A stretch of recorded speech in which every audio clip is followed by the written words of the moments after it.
Assalamualaikum warahmatullahi wabarakatuh. Aku rela menikah dengan nenek tua pemilik hotel di kotaku demi membiayai hutang ibuku. Ini semua kulakukan tanpa sepengetahuan ibuku.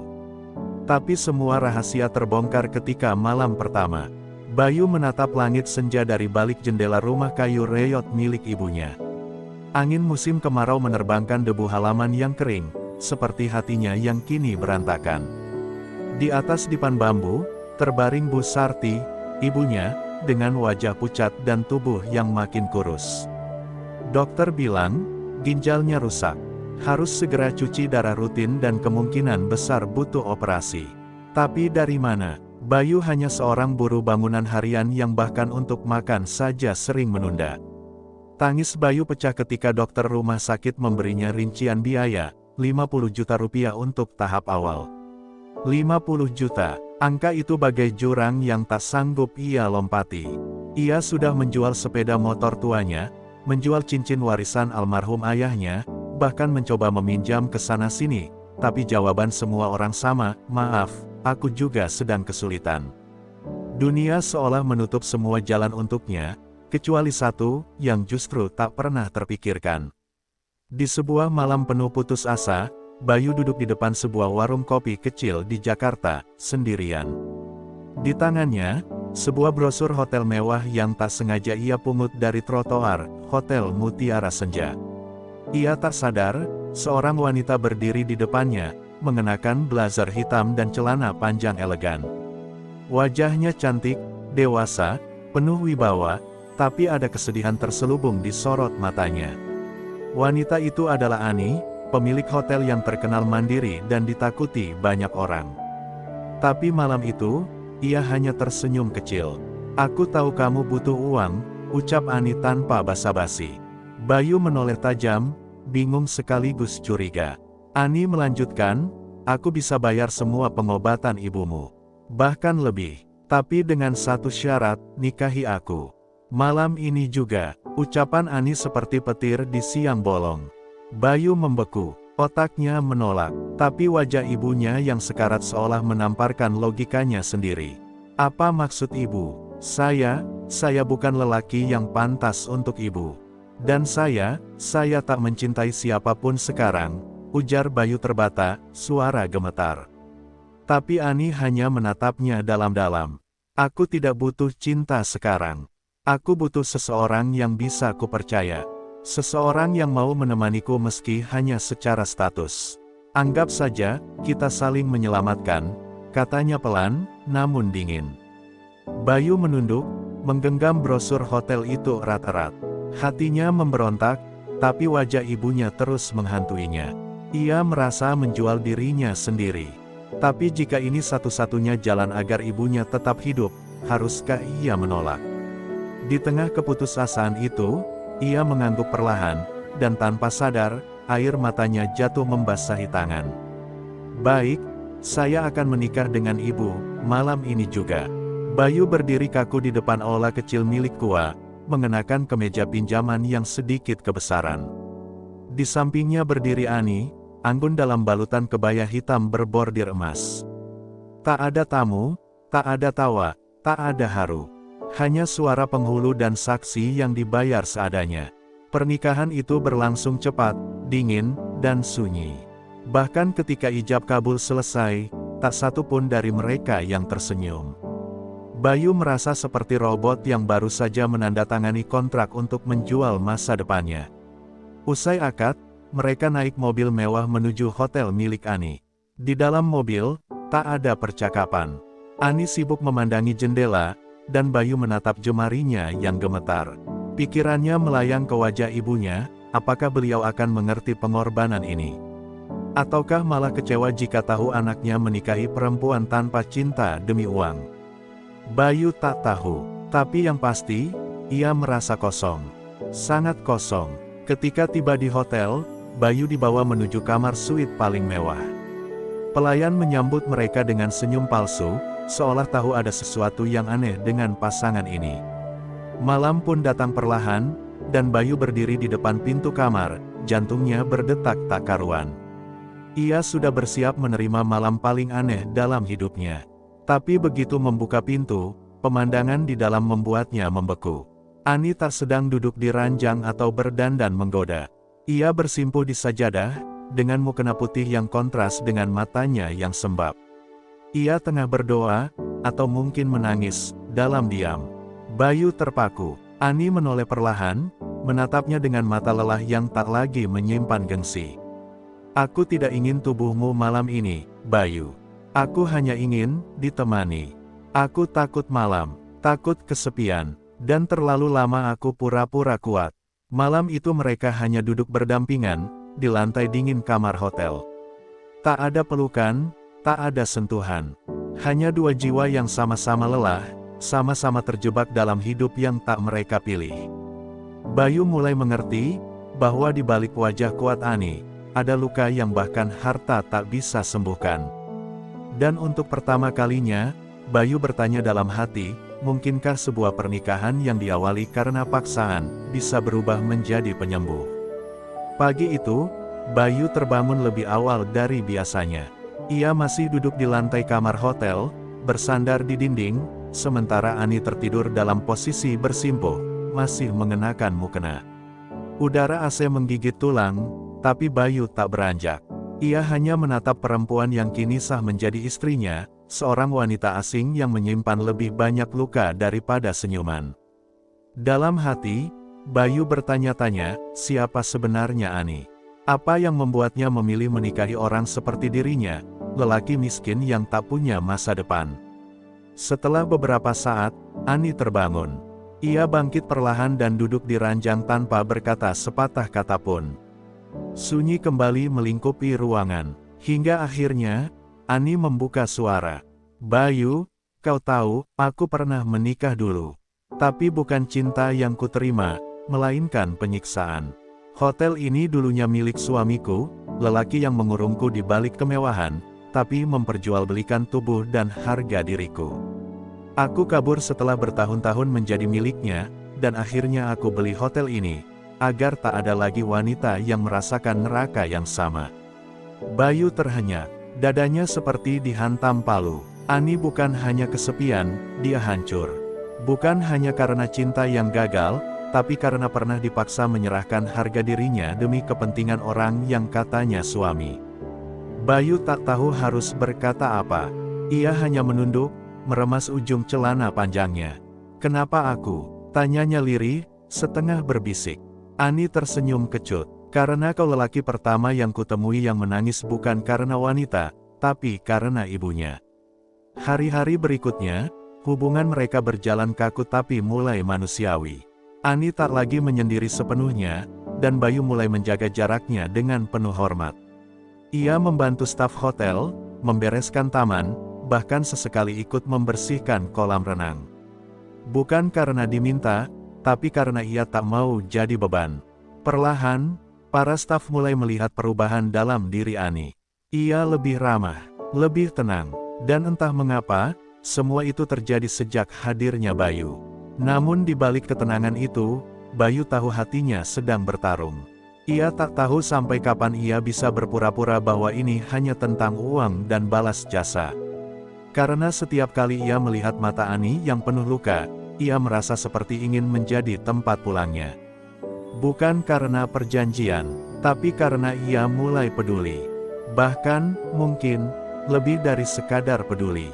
Suatu sore, ponsel Bayu berdering. Suara seorang perawat dari kampungnya terdengar cemas, memberitahu bahwa kondisi Bu Sarti menurun drastis. Tanpa pikir panjang, Bayu meminta izin pada Ani untuk pulang ke kampung. Ani hanya mengangguk, dan menyerahkan segepok uang tunai tanpa banyak bicara. Tolong, jaga ibumu, dan jaga hatimu, katanya, seolah tahu bahwa kepergian Bayu bukan sekadar perjalanan singkat, tapi juga pertarungan batin antara kewajiban dan rasa yang mulai tumbuh.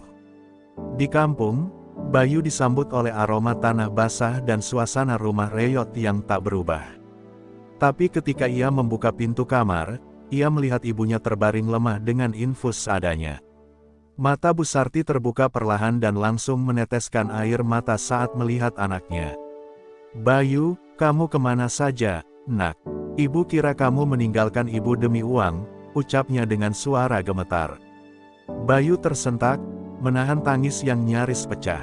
Ia tak sanggup berkata bahwa dirinya sudah menikah demi menyelamatkan nyawa sang ibu. Selama 2 hari di kampung, Bayu merawat ibunya tanpa henti. Namun rasa bersalah menghantui. Ia ingin jujur tentang pernikahannya dengan Ani, tapi lidahnya keluh. Apakah ibunya akan menerima kenyataan bahwa anaknya telah menjual masa depan demi membayar biaya rumah sakit? Dalam benaknya, terngiang kembali kata-kata Ani malam itu, "Aku tidak butuh tubuhmu. Aku butuh seseorang yang tak lari dariku saat aku rapuh." Dan kini Bayu merasa, justru dia yang mungkin akan lari. Hari ketiga, Ani datang ke kampung tanpa memberitahu. Ia turun dari mobil hitam dengan gamis sederhana dan wajah tanpa makeup. Para tetangga memandang heran, dan Bayu yang tengah mencuci kain basah di sumur, tercekat melihat sosok istrinya tiba-tiba muncul di tengah kesederhanaan hidupnya. "Aku datang bukan untuk mengganggu. Aku cuma ingin mengenal ibu dari lelaki yang kucintai dalam diam," ucap Ani, menatap Bayu dengan mata jujur yang tak lagi ditutupi topeng kekuasaan. Malam itu, untuk pertama kalinya, Bayu menangis di pangkuan Ani. Bukan karena beban hidup, bukan karena kesulitan ekonomi, tapi karena ketakutan, takut jika cintanya yang mulai tumbuh malah menyakiti kedua perempuan paling penting dalam hidupnya. Di antara gemuruh hujan di luar rumah, Bayu akhirnya mengucap lirih, "Aku ingin memulai semuanya dari awal, bukan karena hutang, tapi karena cinta yang tak lagi bisa kusembunyikan." Malam itu, hujan turun deras di atap rumah kayu yang hampir lapuk. Di dalam kamar sederhana, Bayu duduk bersimpuh di samping ranjang ibunya, sementara Ani duduk tak jauh dari mereka, memijat lembut kaki Bu Sarti. Sang ibu hanya terdiam, memandangi keduanya dengan mata yang basah oleh air mata, bukan karena sakit, tapi karena akhirnya ia tahu kebenaran. Bayu telah menikah demi dirinya. Demi hidup yang bahkan sang ibu sendiri sudah rela lepaskan. "Kamu tega, tapi ibu juga tak bisa marah, karena kamu lakukan itu untuk ibu," bisiknya lirih, menggenggam tangan Bayu erat. Setelah mengantar ibunya tidur, Bayu dan Ani duduk di beranda, hanya diterangi lampu temaram dan suara hujan yang belum juga reda. Bayu menatap perempuan di sampingnya dengan mata berbeda. Tak ada lagi ketegangan, tak ada lagi perasaan terikat kontrak. Hanya kekaguman, hormat, dan sesuatu yang pelan-pelan tumbuh jadi cinta sejati. "Dulu aku kira kamu hanya wanita keras kepala yang kesepian, tapi sekarang, kamu adalah rumah paling hangat yang pernah kutemui," kata Bayu lirih, hampir seperti berbisik kepada malam. Ani menunduk, bibirnya bergetar, dan air matanya jatuh satu persatu. "Kamu lelaki pertama yang tak memandangku karena harta, kamu datang dalam hidupku bukan membawa janji, tapi membawa rasa yang menyembuhkan." Tangannya perlahan menggenggam tangan Bayu. Di titik itu, tak ada lagi tembok di antara mereka. Luka masa lalu Ani, dan pengorbanan Bayu, telah meluluhkan dinding yang selama ini memisahkan mereka. Malam itu, bukan di hotel mewah, bukan di ranjang empuk berspray sutra, tapi di kamar kayu yang sempit, dengan bau tanah basah menyelinap lewat celah jendela, Bayu dan Ani mengucap janji baru. Bukan lagi janji atas dasar perjanjian, melainkan ikrar hati. Untuk saling menyembuhkan, untuk saling menggenggam, bahkan saat dunia tak berpihak. Itulah malam pertama mereka yang sesungguhnya, malam yang tak diwarnai nafsu, tapi oleh kejujuran dan rasa yang akhirnya menemukan tempat untuk pulang. Keesokan paginya, matahari terbit perlahan, membawa cahaya hangat ke halaman rumah. Bu Sarti duduk di kursi kayu, menatap anak dan menantunya yang tengah menyiram bunga. Senyumnya lirih, penuh syukur. Ia tahu, anaknya mungkin tak punya rumah besar, tapi telah menemukan rumah yang sejati dalam diri seorang wanita. Di pelukan Ani, Bayu tak lagi jadi lelaki yang kehilangan.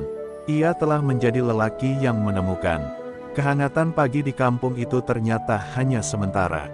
Beberapa hari setelah keadaan Bu Sarti mulai membaik, kabar tak diinginkan datang dari Jakarta. Salah satu manajer keuangan hotel Ani melarikan dana perusahaan hingga ratusan juta. Ani terdiam lama saat menerima telepon itu. Raut wajahnya kembali berubah seperti dulu, dingin, tegang, dan terluka. Bayu yang melihatnya hanya bisa menggenggam tangan istrinya, mencoba jadi sandaran. "Kita hadapi sama-sama," ucapnya, pelan namun penuh keyakinan. Ani kembali ke Jakarta ditemani Bayu.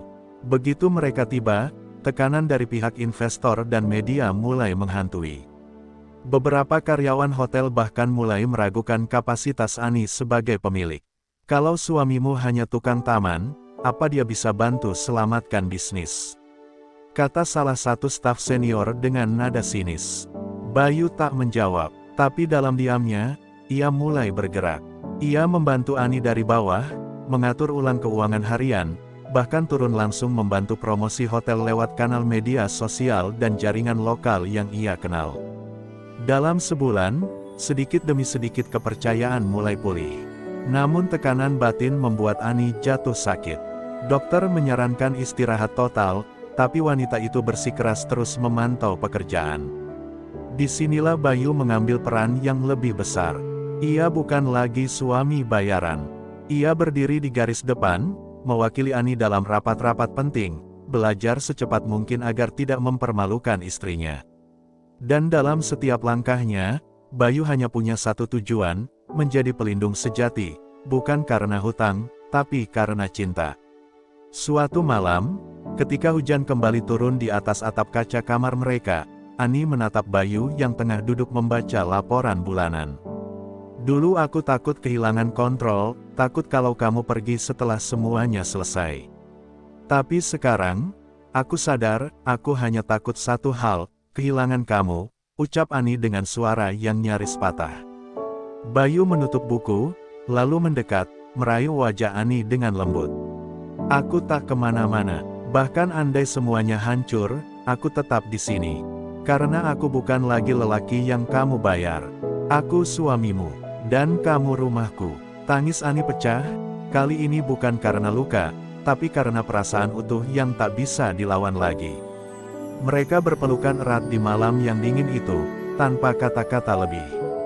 Karena kadang, cinta sejati tak perlu banyak ucapan, cukup hadir, cukup bertahan, dan cukup saling percaya. Ujian itu tak memisahkan mereka, justru memperkuat ikatan yang dulu rapuh, kini menjadi kokoh tak tergoyahkan. Beberapa minggu setelah badai keuangan hotel reda, Bayu menerima kabar yang kembali mengguncang hatinya, ibunya kambuh lagi. Kali ini lebih parah. Gagal ginjal yang sempat tertangani kembali menyerang tubuh renta itu. Bayu kembali harus memilih, tetap di Jakarta menjaga bisnis Ani yang mulai bangkit, atau kembali ke kampung untuk mendampingi ibunya yang sekarat. Dan pilihan itu, bagaimanapun, tetap menyakitkan. Di satu sisi, ada perempuan yang memberinya kehidupan baru. Di sisi lain, ada wanita yang telah memberinya hidup. Ani menatap Bayu lama ketika pria itu mengutarakan keinginannya pulang. Wajah Ani tak menunjukkan penolakan, hanya kesedihan yang dalam. "Pulanglah," katanya pelan, "tapi jangan bawa tubuhmu saja, bawa juga hatimu. Jangan biarkan aku kembali jadi orang yang ditinggalkan." Bayu mencium kening Ani, matanya memerah. "Aku akan kembali, karena ini rumahku, kamu rumahku." Dan malam itu, untuk kesekian kalinya, mereka berpisah bukan karena ingin, tapi karena harus. Di kampung, Bayu menjaga ibunya siang malam. Ia menyuapi, mengganti popok, bahkan menangis diam-diam saat mendengar rintihan ibunya dalam tidur. Bu Sarti memandang anaknya dengan mata yang mulai redup. "Bayu, maafkan ibu, kalau semua ini membebanimu. Kamu sudah terlalu banyak berkorban," lirihnya. Bayu menggeleng cepat, menggenggam tangan ibunya kuat-kuat. "Kalau bisa kulakukan lebih dari ini, aku akan lakukan, Bu. Aku bahkan rela mengulang semua dari awal, asal ibu tetap hidup." Di saat bersamaan, Ani di Jakarta juga merasakan kehampaan luar biasa. Ia mulai menulis surat untuk Bayu, setiap malam. Surat yang tidak pernah dikirim. Dalam salah satu suratnya ia menulis, "Bayu, aku takut kamu akan lebih memilih ibumu, karena aku tahu kamu mencintainya dengan seluruh jiwamu. Tapi bagian terdalam dari diriku, justru bahagia melihat kamu setia. Karena kesetiaanmu pada ibumu adalah tanda bahwa kamu juga akan setia padaku. Namun takdir berkata lain. Di suatu subuh yang dingin, Bu Sarti menghembuskan napas terakhir di pelukan anaknya. Bayu menjerit tertahan, tubuhnya menggigil dalam duka yang tak bisa ia tahan. Dunia kembali runtuh, tapi di antara isak tangis itu, ia mendengar suara lirih ibunya sebelum pergi, "Jangan tinggal dalam kehilangan, nak, pulanglah ke Dia yang mencintaimu. Jangan tunggu waktu menyesal." Dan disitulah Bayu tahu, saatnya kembali, bukan hanya untuk menunaikan janji, tapi untuk mencintai dengan utuh dan tanpa sisa. 3 hari setelah pemakaman ibunya, Bayu kembali berdiri di stasiun kecil itu, membawa ransel tua dan hati yang koyak. Tidak ada lagi sosok ibu yang akan menyambutnya di rumah, tidak ada lagi doa subuh yang memanggil namanya dari dapur, tidak ada lagi tangan renta yang memeluknya dalam diam. Namun ada satu hal yang masih ada, Ani. Perempuan yang kini menjadi satu-satunya tempat Bayu bisa pulang. Kereta melaju, dan setiap detiknya seakan membawa Bayu menjauh dari masa lalu, menuju masa depan yang belum pasti tapi penuh harapan. Sesampainya di hotel, Bayu disambut keheningan. Ani tidak berada di lobi, tak juga di kamar. Para staf hanya menunduk memberi hormat, seolah tahu duka yang masih menyelimuti wajah lelaki itu. Bayu naik ke atap, tempat di mana Ani sering melamun menatap langit malam. Dan benar saja, ia ada di sana, duduk berselimut sol abu, menatap lampu-lampu kota yang berpendar seperti bintang. Ketika mendengar langkah Bayu, Ani menoleh. Tak ada senyum, hanya mata yang langsung berkaca-kaca. Bayu mendekat, lalu tanpa bicara memeluk Ani dari belakang. Erat, seolah takut jika ia melepasnya, semuanya akan lenyap. Ani menangis di pelukannya. "Aku kira kamu tak akan kembali secepat ini," bisiknya.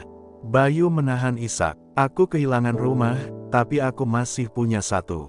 Kamu." Pelukan itu berlangsung lama. Dalam sunyi, dua hati yang pernah luka saling menyatu tanpa janji-janji manis, hanya kesungguhan. Malam itu, untuk pertama kalinya sejak menikah, mereka benar-benar tidur berdampingan dalam satu ranjang. Tanpa kecanggungan, tanpa batasan. Bayu menggenggam tangan Ani erat, seolah berkata, "Aku di sini, tak akan pergi lagi." Dan di antara detak jam dinding serta napas tenang, mereka akhirnya bersatu, bukan sebagai dua orang yang terikat kesepakatan, tapi sebagai dua jiwa yang telah sama-sama kehilangan, lalu memilih untuk saling menjadi tempat. Pulang. Esok paginya, matahari menyapa hangat dari balik jendela. Di meja kamar, Ani menaruh 2 cangkir teh dan sebuah surat kecil untuk Bayu. Di sana tertulis, "Hidup telah mengambil banyak dariku, tapi Tuhan mengirim kamu sebagai gantinya. Aku tak meminta kamu jadi sempurna. Cukup jadi laki-laki yang tak pernah lelah tinggal, meski aku tidak selalu kuat." Bayu menatap tulisan itu lama, lalu berbalik ke arah Ani dan berucap dalam hati, "Aku akan tinggal. Sekarang dan selamanya." 2 bulan setelah kepergian Bu Sarti, Bayu dan Ani memutuskan untuk mengadakan selamatan kecil di kampung halaman. Bukan hanya untuk mengenang sang ibu, tapi juga sebagai simbol permulaan baru dalam pernikahan mereka. Di bawah langit mendung dan angin yang lembut, rumah tua itu kembali ramai oleh tetangga, suara doa, dan aroma nasi tumpeng. Bayu berdiri di depan rumah, mengenakan batik pemberian almarhum ibunya, sementara Ani berdiri di sampingnya dengan kebaya sederhana berwarna krem yang ia jahit sendiri. Tak ada hiasan mewah, tak ada undangan mahal, hanya ketulusan yang memancar dari wajah mereka. Namun di tengah acara, hujan tiba-tiba turun. Pelan, kemudian deras. Para tamu mulai berlarian mencari tempat berteduh. Bayu refleks menarik tangan Ani dan membawanya ke dalam rumah. Tapi saat melihat halaman kosong dan tumpeng basah diguyur hujan, mata Ani berkaca-kaca. "Sepertinya ibumu sedang menangis bahagia," gumamnya. Bayu memandang keluar, lalu menatap langit. Dalam tangis dan senyum, ia berkata lirih, "Atau mungkin, beliau sedang menyiramkan restu dari langit." Setelah tamu pulang dan langit mulai cerah, Ani mengajak Bayu duduk di teras. Di tangan Ani ada album kecil yang ia bawa dari Jakarta, berisi foto-foto mereka selama 2 bulan terakhir. Foto saat Bayu bekerja memperbaiki taman hotel. Foto mereka berdua di dapur, tertawa karena masakan gosong. Foto saat mereka tertidur bersebelahan di sofa sempit. Aku ingin mengenang hari-hari kita yang kecil dan sederhana. Karena di situ, aku merasa paling dicintai, ucap Ani, sambil menyandarkan kepala di bahu Bayu. Bayu terdiam lama, tangannya mengelus rambut Ani dengan lembut. Ani, jika kamu adalah luka, maka aku rela sembuh bersamamu. Jika kamu adalah malam, maka aku rela menjadi cahaya kecil yang setia menemani. Kalimat itu membuat Ani meneteskan air mata, tapi kali ini bukan karena sedih, melainkan karena hatinya yang penuh. Penuh oleh cinta yang tak lagi dipaksa, tak lagi dibeli, tapi tumbuh dari pengorbanan, kehilangan, dan kesetiaan. Dan di hari itu, di bawah langit kampung yang kembali biru, Bayu dan Ani saling menatap dengan mata yang tak lagi mencari. Karena mereka sudah menemukan, bukan hanya satu sama lain, tapi juga arah hidup, makna cinta, dan rasa pulang yang tak pernah mereka miliki sebelumnya. Di antara basah sisa hujan dan aroma tanah, mereka akhirnya tahu bahwa rumah sejati bukan tentang tempat, tapi tentang hati yang tak pernah menyerah untuk saling mencintai. Beberapa bulan kemudian, Bayu dan Ani memutuskan membangun rumah kecil di kampung, tak jauh dari rumah mendiang Bu Sarti. Hotel tetap mereka kelola dari jarak jauh, dengan sistem yang lebih transparan dan staf yang sudah mereka percayai. Setiap akhir pekan, mereka tetap ke Jakarta untuk mengawasi langsung. Namun, rumah mereka yang sesungguhnya adalah tempat di mana pohon jambu milik Bu Sarti tumbuh subur dan bunga kenanga selalu mekar di depan beranda. Disitulah mereka menyulam hari-hari dengan syukur dan ketenangan. Pada suatu sore yang tenang, Ani memeluk Bayu dari belakang ketika ia sedang menanam bibit cabai di halaman. Kalau saja dulu aku menolakmu, mungkin aku masih tersesat dalam hidup yang kosong, katanya. Bayu tersenyum, lalu mencium tangan istrinya. Dan kalau saja aku tak menerima tawaranmu, mungkin aku tak pernah tahu bahwa cinta bisa tumbuh dari luka. Mereka saling menatap, saling mengerti tanpa harus menjelaskan. Tahun berikutnya, tangisan Bayu pecah di dalam rumah mungil itu. Anak pertama mereka lahir dengan sehat, seorang perempuan yang mereka beri nama Sarti Aisyah Bayuni, gabungan nama sang ibu, Ani, dan Bayu. Nama itu menjadi lambang harapan dan cinta yang telah mereka perjuangkan. Bayi kecil itu seakan menjadi jawaban dari seluruh luka, seluruh pengorbanan, dan seluruh air mata yang telah mereka lewati. Ani kini bukan lagi wanita dingin yang kesepian, dan Bayu bukan lagi lelaki miskin yang putus asa. Mereka adalah dua manusia yang saling menemukan di tempat paling tidak terduga. Dalam kehidupan yang serba sulit, mereka memilih untuk tidak saling meninggalkan. Karena mereka sadar, cinta bukan tentang awal yang sempurna, tapi tentang perjalanan untuk saling tinggal, bahkan ketika semua terasa tidak adil. Di bawah pohon kenanga yang ditanam oleh Bu Sarti dulu, mereka sering duduk bertiga, Bayu, Ani, dan anak kecil mereka, memandang langit senja yang selalu sama, indah, meski terkadang mendung.